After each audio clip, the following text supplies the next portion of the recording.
guys who may or may not, I'm sure you do recognize this man. This is Adrian Bo, one of the most skilled agents I've ever had the honor of doing some business with. I've had the honor of being in Adrian's office, screaming at his staff for whatever value that was. And but when I first booked Sir Richard Branson, one of the first calls I made was to Adrian saying, "Come on, mate, I know that I've asked you a few times and helped out and I've begged." And Adrian and I, since 2015, then have done several things together. And I've never seen a skill set quite as developed and well-honed. And, as Adrian just said, 30 years experience, and you have a look at him, you think, well, how do you fit 30 years into that?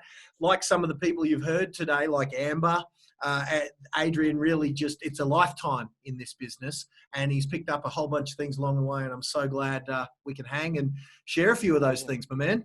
For sure. Looking forward to it, buddy. Beautiful, mate. Well, so how long have you been on? Like, were you on when Phil was on? You've been on for a Phil, little while. Yeah, Phil and Jeff, and then was on this morning, saw a bit of Jody this afternoon. Yeah, just been on and off all day. It's been great. So wonderful, good man. for you. Great testament to you, mate, to bring, so many good people together. And you can just sense the authenticity and the high intent of everyone that's just been on, and also the resilience of all the agents in the current environment, and I think that's a great message, that you've been able to deliver to everyone today.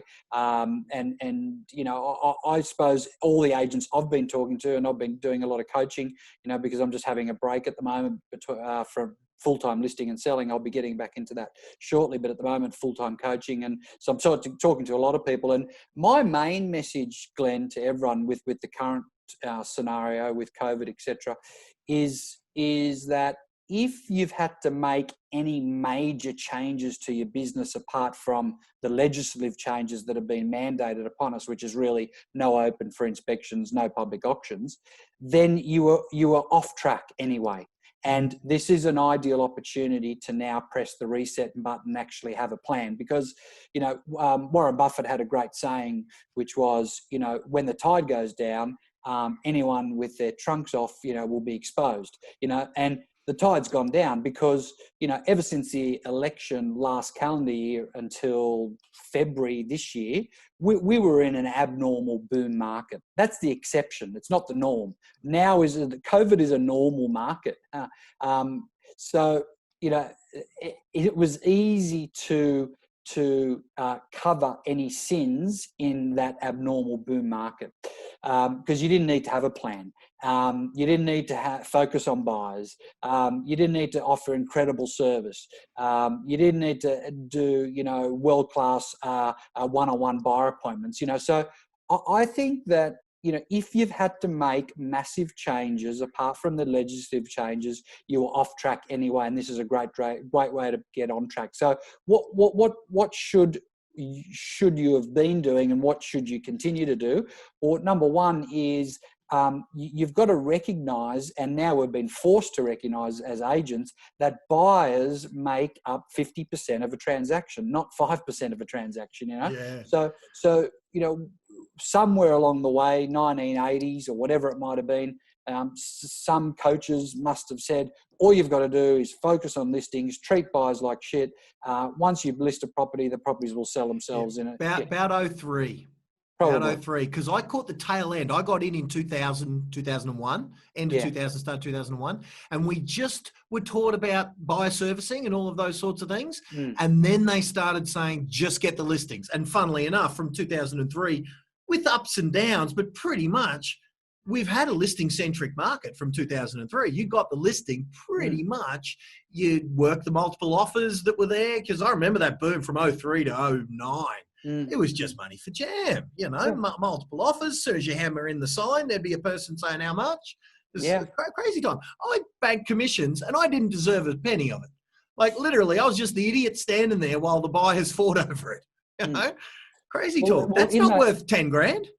Yeah, well, in those abnormal boom markets, really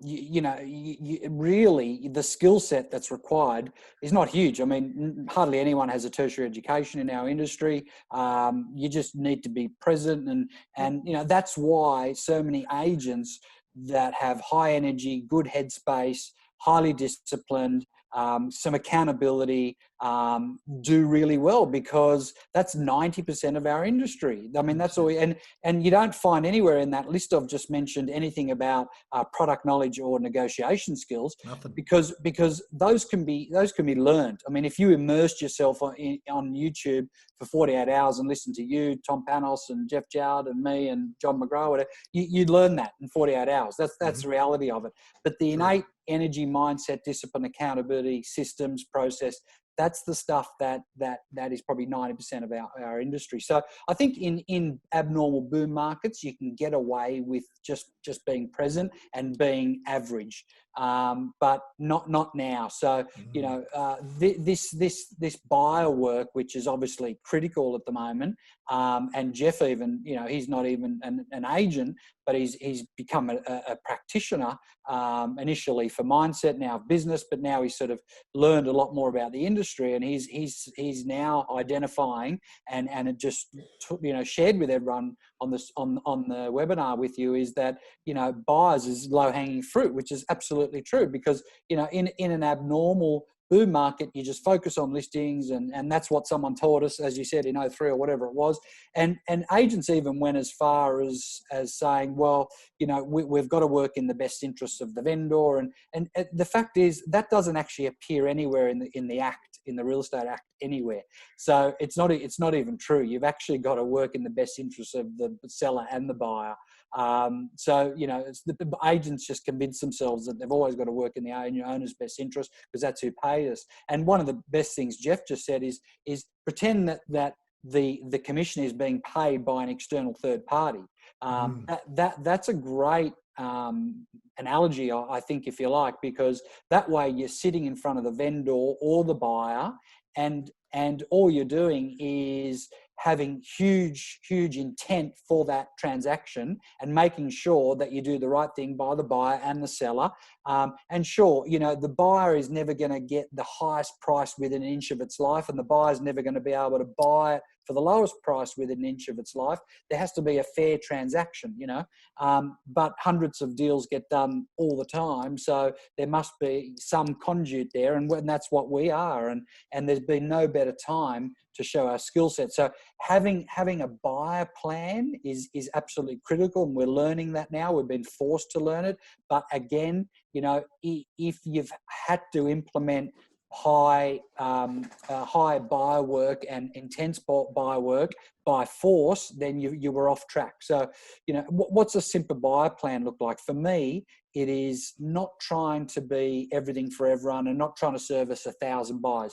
For me, in my career, what all I did was have a top 30 to 50 buyers. And what I would do is provide those top 30 to 50 buyers vendor-like service. So what do you do with your current vendors? You call them every day, you meet with them once a week, and you provide them a weekly written update. Well, that's what I would do with my top 30 to 50 buyers. And I would be very honest with them. And I would say, I've got a top 30 to 50 list. What you can expect from me is that I'm going to call you every day. I'm going to meet with you once a week, and I'm going to provide you a weekly update with what's happening in the market.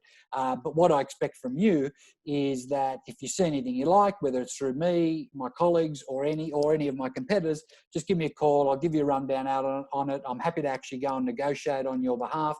And then what used to happen, Glenn, is people used to use me as a buyer's advocate, really, but I wasn't getting paid for it.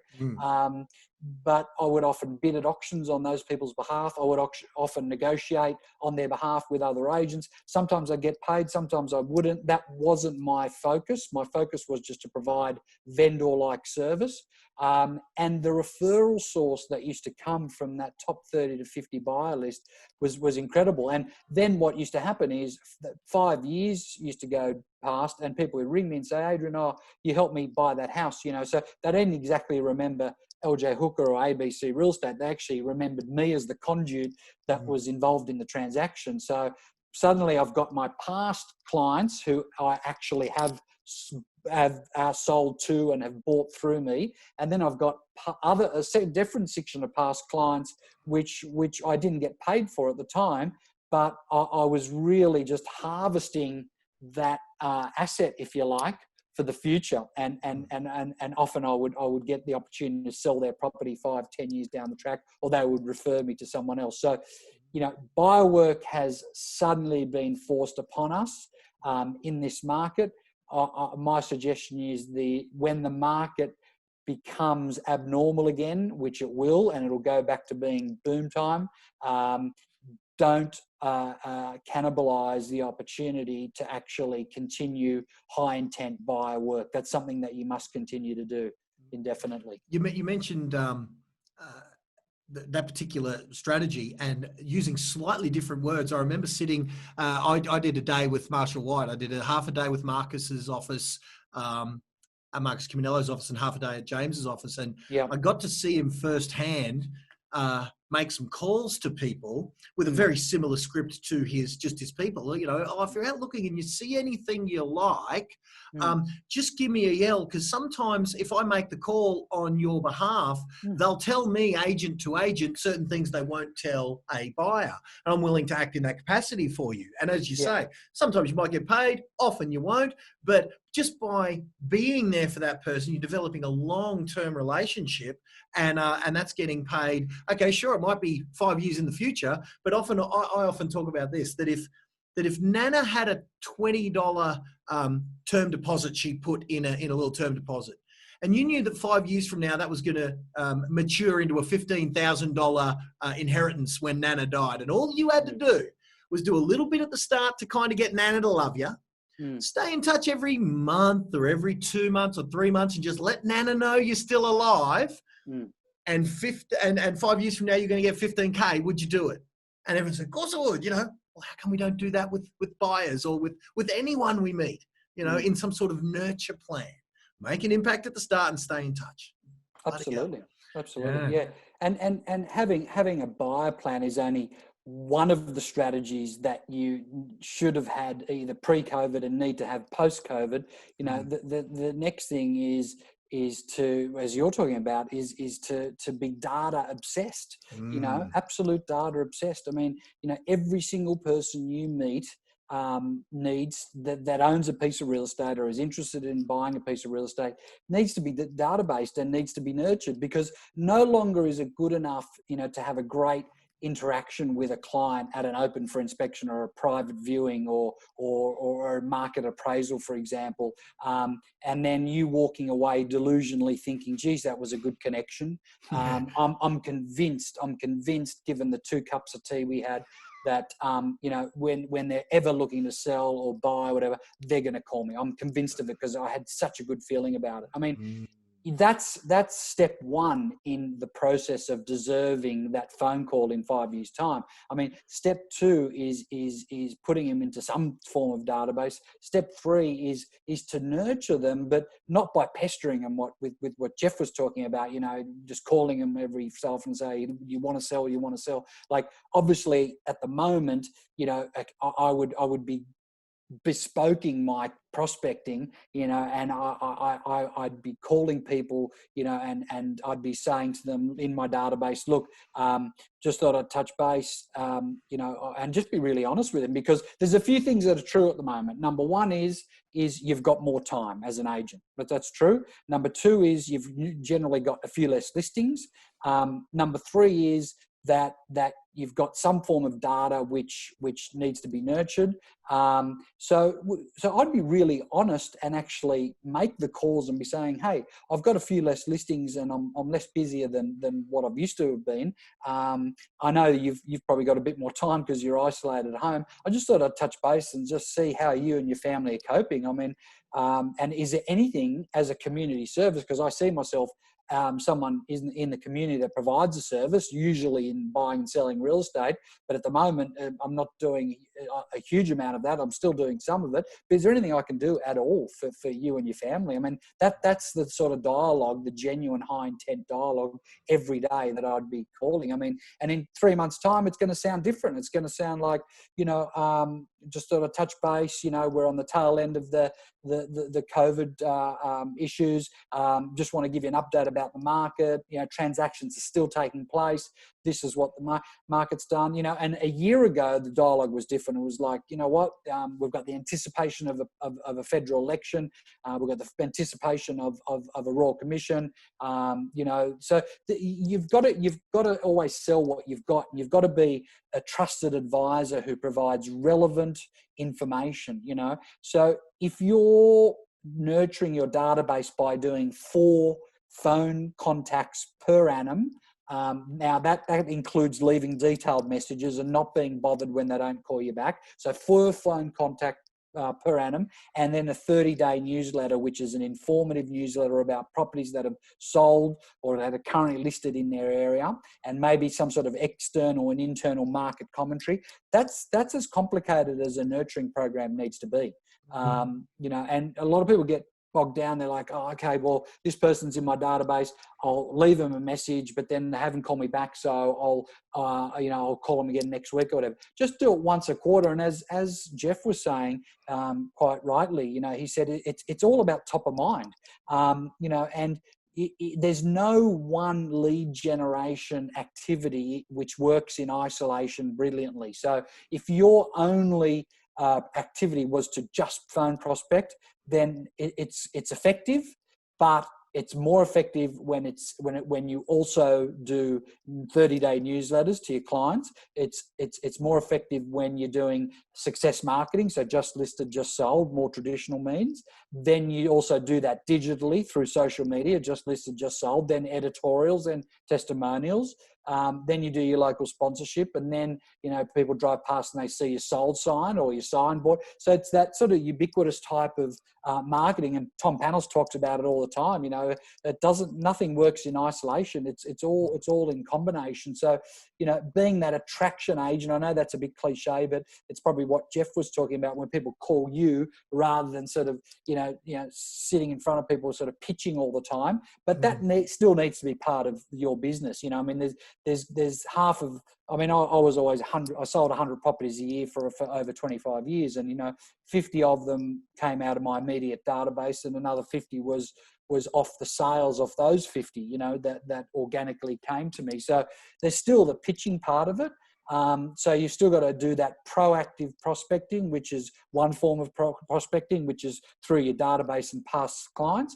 And then you've got your reactive form of prospecting, which is through your current listings, because through your current listings, you've got people calling you, you've got people emailing you, and you've got people that you're either showing them the property or they're coming through your open for inspections. I mean, open for inspections were really just a bonus now that we can't do that for a period of time. I mean, that was just a bonus, because all that's happening at the moment is we're getting to the shorter, curated, qualified list quicker. Where open for inspections, we'd have to do a lot of work to identify those. Yeah. So you'd have 40 people that have come through an open house. So in order to get you to your top 3, you know, of which is a curated, qualified list, there'd be a lot of phone calls and qualifying. But that is still a form of very good reactive prospecting, because along the way, from those 50, sure, you might only get 3 actual buyers that are interested in that property, but you should have added 20 or 30 people to your database. Well, yeah, that's the flowing river, that out of that 37 or that 20, 4 months from now down the river, there's another 3 that have hit the zone, and then another 3 months. So, you know, once you've got a bit of momentum, if one listing doesn't equal 2 more listings, then we're doing something wrong. Then the more you do, 20 years in the game, 30 years in the game, you don't have to prospect at all in that looking for new business. Well, they're looking for new business that have never heard of you, because now you're getting, I remember you were saying about database sort of nurturing, and how agents can delude themselves into thinking, wow, that was awesome. I mean, you know, many of the guys on have seen Naomi jumped on before. And, you know, imagine if we had a really great connection and I left there first date thinking, man, that's on. Then I leave it 3 months. She doesn't hear a word. Do you think that I'm going to come back and be ready for it? No, it's like I got to, you know, we got to wear them down. And Chris Gilmore was telling us this story on one of these recently, or not so long back, at a seminar. And he was saying that he was at a listing presentation, and they were saying this was their language. The seller was, it was words to this effect. It was, so remember when you sold us this place and it was blah, blah, blah, and it was blah, blah, blah, and it was blah, blah, blah. And he said, yeah, no, I mean, I appreciate it, but I didn't sell you this place. We met at an open house, but I didn't. And they said, nah, you idiot. They thought he was taking the piss. Like he met them, but his was so diligent for years in his nurturing. They swore that he'd sold them the place. They had completely forgotten this agent that had actually sold it. And they swore. And Chris had to show him evidence that he didn't sell them the place. No, you bought through this fella. And never would have believed. And so, bet you when Chris got that listing, that other agent that had been forgotten would have been, God damn it, my client sold with that bloody idiot, and someone forgot to tell the client whose client they were, because Chris didn't, Chris adopted them. It's amazing how, and I've seen that. I've seen agents on social media cranky saying, my client's listed with X, Y, and Z. So, sorry, mate. The minute you're not with them, they ain't your client anymore. They are up for grabs, and you better treat them like they're something special and not just assume that they're your client.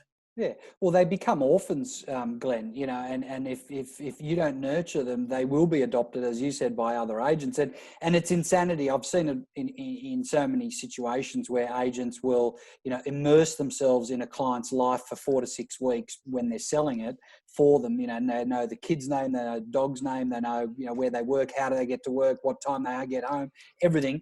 They earn $20,000 to $40,000 in commission, and then never call them again. And it's like, geez, I can't believe I drove past and saw that signboard go up with another agent. It's like, well, what did you expect? So it's no longer good enough, to offer. That's only step one, as I said, in a 3-step process. It's sure, do good work each time. 2, database them. 3, nurture them with high intent. And I suppose, and the reactive prospecting stuff I was talking about, the reason that this industry epidemically, pandemically, one would even say, pandemically really it sort of enjoys or doesn't enjoy a roller coaster income style is because, they start from usually a zero base where they've got 0 to no listings. What do they do like crazy is they prospect. They get 3 or 4 listings or 5 listings. Then what do they do like crazy? They spend all their time managing those listings. But while they're managing them, they're not squeezing the lemon. They're not actually identifying and asking the question with everyone they come in contact with, whether they're being emailed or whether they're being called or whether they're meeting them at the property. Do you own a piece of real estate? And if the answer is yes, then I wouldn't necessarily mention the words database or newsletter. Not that we want to trick people, but it's a good idea to capture that information, and nurture them in some form of database and stay in touch and offer them high quality information. Otherwise, if you don't squeeze the lemon with those 3 to 5 listings you've got, you're just going to go back down again, and then the whole process will repeat itself. And I've seen agents that have been doing the same thing for decades, and they still can't work out why, and they'll come to me and say, Adrian, I need help with my listing presentation. I need help with scripts and dialogues. I need help. And I'll go through that with them, and I can't really fault them that much. But then I'll ask them, how long have you been in the industry? And they say, 12 years.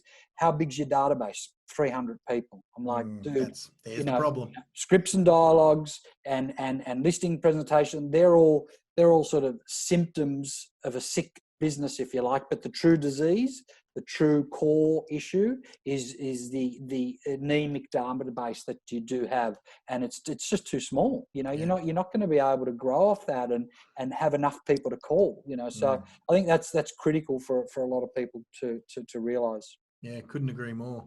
And I've got a mindset session with Jet coming in 10 minutes or so. So we'll leave the mindset stuff to him, because I was going to ask you a little bit about attitudinally getting through this. But if we got Jet, we'll go that with him. Yeah. What do you reckon the most leverage point? Because again, and guys, just as a little bit of a teaser, we haven't announced it publicly whatsoever. You're the first to hear it. But Adrian and I are doing a little something together. So if you are interested in kind of working a little closer at a virtually a free rate, like it's not just some big coaching program me and Adrian are doing. It's going to be stupidly affordable. We're talking about, we're doing a couple of things together. Let's just put it that way. So if you're interested in kind of, what I do in a marketing sense, what Adrian does in a skill sense, just reach out to either one of us and we can have a talk to you privately about that. What would you say, Adrian, out of everything that's in your arsenal? And I've looked at your repertoire of skills and it's freaking without peer. It's the best I've ever seen. It's in line with Phil Harris. It's in line with the best of the best.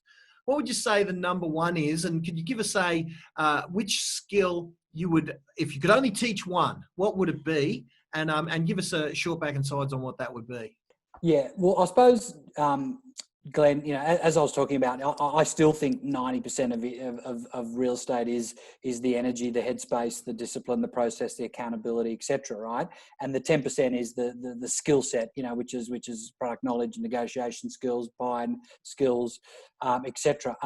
But if people could just have one, I would still default back to database. I'll tell you why, because database creates a COVID-proof business plan or a GFC-proof business plan. Because if you're building and nurturing data, then it's not like something like COVID's never going to happen again. I mean, because I'll be doing another thing, whatever it is. Something, yeah. I mean, I've been in the industry 31 years. The first thing was double-digit interest rates. Saw them at 17%. Next thing was the recession we had to have. The next thing was 9/11. The next thing was change of government. The next thing was GFC. So there's always going to be something. But if you want to inoculate yourself against these challenging times and take advantage of what I talked about, which was the exception, which are the boom periods, because the normal is the average market, then I would always default back to building data and nurturing data, because you can still fluke a listing appointment. If you connect with someone and you can still work for a very average, brand. I mean, Josh Tesselon is a great example. He works for a brand called Australia Real Estate, probably not the best in the world, but he's got such, great energy, and he could just sit down in front of someone and connect with them. And I'm sure he's got a skill set, and he's got dialogue, and he's got a 5-point plan that will get the property sold, and a lot of it's sort of social media based, etc. But that's just one example of that. You don't have to work for the best brand or have the best listing negotiation skills or dialogue or whatever. You can connect with someone and still win a listing over a much more successful or established agent, for example. But if you're constantly building data, and that is identifying from day one or from today onwards, every single person you meet that owns a piece of real estate, whether they say to you they're getting carried out in a box or they say to you I'm selling in 3 months' time, if you can identify those people and create yourself a KPI every month to actually grow your database. So for 30 years in my business, Glenn, I only ever had one KPI, mate, and that was to identify 150 of these people every month. So I was building a database of 12 to 1,500 people per month, and that's the only thing I would focus on. And remarkably, we do 10 to 14 transactions every month. We weren't tracking appraisals, we weren't tracking prospecting, we weren't tracking anything else apart from data. So I think there's only a few buckets of responses that I could provide you. One would be database, the other one would be buyer work, and the other one would be listing skills. The other one would be how to chase down expired listings, and the other one would be how to work past clients. But if it was one, which is the most adversity-proof strategy, it would be continuing to build and nurture data, especially your past clients. And I've got to agree. And I love how you say become data obsessed, because even like data obsessed even sounds a little callous, but understand what that actually, when you delve deeper, what that means. That means the ability to contact a person en masse times 1,000 a month or 1,000 a year, whatever the case may be, the ability to contact a human. And the next step is, and because Adrian said, and nurture, because I've always said the two assets that you should be striving for in your business is a database and a reputation, so that they know you, and heaven forbid, they might even have some sort of positive emotion towards you. And so that's what I've been building for my entire career. I've been trying to find you. If I found your business card in the street, I would reach out. That's a real estate agent. And sometimes in my early days, Adrian, I'd get called in to do a keynote, and they didn't know me from an atom. I'd grab all the business cards from reception, stick them in the pocket, knowing, because I did the numbers in the first 2 years. every time I put a piece of data into my business, a name, and it's all on a business card. I used to collect them. Name, email address, mobile phone number, and mailing address. If I put that into my database, into my system, it was worth $122 on average. So if I pickpocketed 10 business cards from a real estate reception, I just put $1,000 in my pocket. Yobby. So, I love how you've put a dollar. I love how you put a dollar amount on the data, actually. And that was back in the day. I'm sure it's more than that now, because that was my first 2 years, $122. And so, it was like, I just then spent a lifetime finding you guys, trying to do something to get your attention, anything, hiring legends like this, hiring legends like him, hiring anyone I could find to get attention on my brand, and building a reputation over the last, 12 years. And bugger me, it's worked great. So the advice you gave there, Adrian, get a database and then build a reputation with it, is the secret to my success. So there you go. Every coach in the world, you now know how I've done it. Off you go. But the other thing is treat it as an important metric as well, because the mistake a lot of agents make is they only usually measure themselves on 2 metrics, which is how many listings, how many sales. Now, unfortunately, for a lot of agents, there's a lot of donuts and zeros at the end of each week, right? But a lot of agents I work with, I give them a lot of confidence, because there's 4 metrics actually I use: listings, sales. The third one is how many actually face-to-face appointments did I actually conduct. The fourth one is how much data did I build. So I've got a lot of agents that report to me on accountability every week, and they send me an email and say, Adrian, great week this week. I didn't list or sell anything, but I had 26 appointments, either buyer, seller, vendor meeting, whatever it might have been. And I developed 60 bits of new data of people that own property. Right. So, it's because we provide those 4 new metrics for them that they actually feel like they've had a good week. Otherwise, as we often see in this industry, they'll just look at listings and sales, they get discouraged, they leave the industry, and that's why we see a lot of churn, which we shouldn't. Yeah, that's why you and I, we're going to get on so great in our little secret initiative. Not telling you nothing, guys. If you want to know, reach out. But that's why we get on so well, because, Adrian, what we did in the day, we mapped out everything that you just said, and we gave points for everything that we did that was dollar productive. We gave half a point if we got told to F off on the phone. So if we just attempted to communicate with a human, even if they said go away or whatever, but if we were speaking to a human, half a point. If we booked an appointment, 2 points. If they turned up to an appointment, 2 points. If we got an exclusive, 3 points. If we got an offer, just getting the offer, the written contractual offer, 5 points. And we gave ourselves points lighter on the point. If we went to a sales meeting, we got 2 points. If we went to a seminar like this, we got 2 points. So everything at the top of the thing that was activity-based, bit lighter on points. Everything that was result-based, settlements and offers and contracts, bit heavier on the points. But if you're earlier in your career, you got plenty of points that you could punch the air with. That's right. That end of the equation.